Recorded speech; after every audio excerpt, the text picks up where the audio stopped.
అధ్యక్ష, పర్యాటక శాఖకు సంబంధించిన 67 ప్రాజెక్టులను ఓఎండ్ఎం కింద ప్రైవేటు వారికి ఇచ్చిన మాట వాస్తవమేనా? దీనికి సంబంధించి 60 కోట్లు ప్రైవేట్ ఆపరేటర్స్ ఎగ్గొట్టిన విషయం వాస్తవమా కాదా? ఎందుకు వారితో నిజంగా వాస్తవం అయితే ఎందుకు వారితో రాబట్ట లేకున్నారు? దీనిపై ఏం చర్యలు తీసుకున్నారో మంత్రి గారు చెప్పాలని కోరుతున్నారు అధ్యక్ష. అదేవిధంగా ప్రాజెక్టుల మంజూరులో అవకతవకలు జరుగుతున్న విషయం వాస్తవమేనా?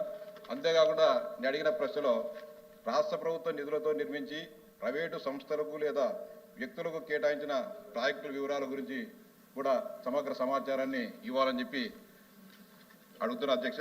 అంతేకాకుండా ఓఎండ్ఎం కింద ప్రాజెక్టులు ఇచ్చేటప్పుడు స్టాండర్డ్ పాలసీ ఏమైనా రూపొందించారా? వాటికి పెట్టిన నిబంధనలు ఏవి?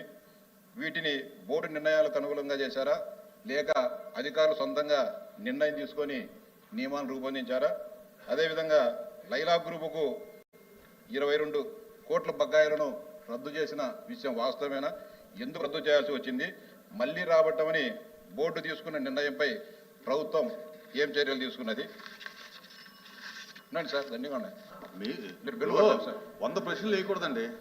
పర్యాటక సార్ నేను అడిగిన సప్లిమెంటరీస్ తప్ప మీకు కావాల్సినటువంటి సమాచారం సేపు సివిల్ సప్లైస్ దాని మీద మాట్లాడారు లేదు.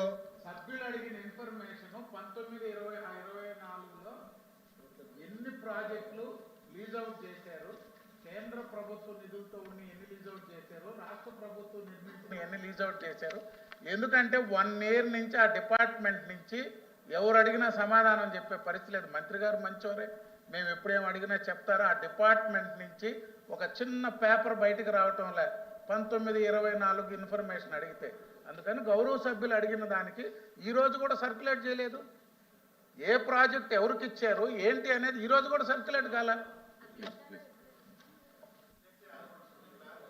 సార్ ఉండండి సార్.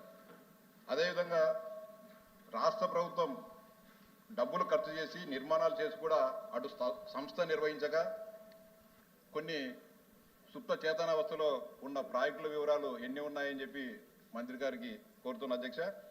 ఇటీవల కొంతమంది ఈ మధ్యన నేను పియూసీ కమిటీలో సభ్యునిగా ఉన్న అధ్యక్ష. దానికి సంబంధించి విశాఖపట్నం రీజన్కి సంబంధించిన టూరిజం శాఖకు సంబంధించి రివ్యూ జరిగితే గత 7-8 సంవత్సరాలుగా దానికి సంబంధించిన శాఖ సంబంధించిన ఆడిటే జరగలేదు అధ్యక్ష.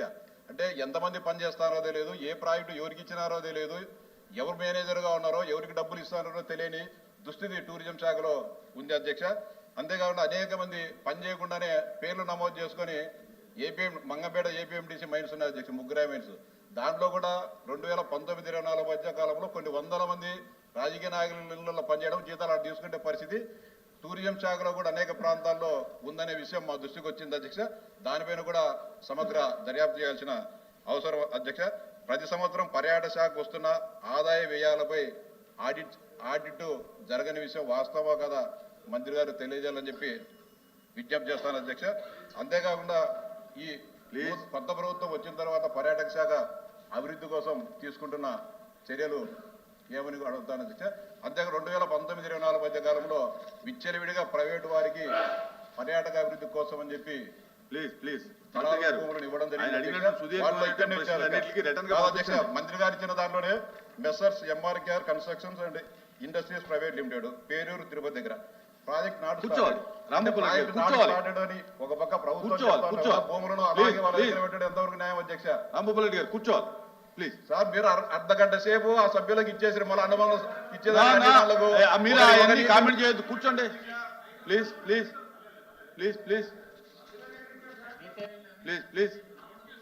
సార్ మీ ద్వారా ఒకటే పర్యాటక శాఖ పనితీరు పట్ల, ఆ శాఖలో ఉన్న ప్రాజెక్టుల పట్ల 2019-24 మధ్య కాలంలో జరిగిన అవినీతి పట్ల, భూ కేటాయింపు పట్ల జరిగిన మోసాల పట్ల సమగ్రంగా తెలియజెప్పాలని చెప్పి మీ ద్వారా మంత్రి గారు విజ్ఞప్తి చేస్తారు అధ్యక్ష.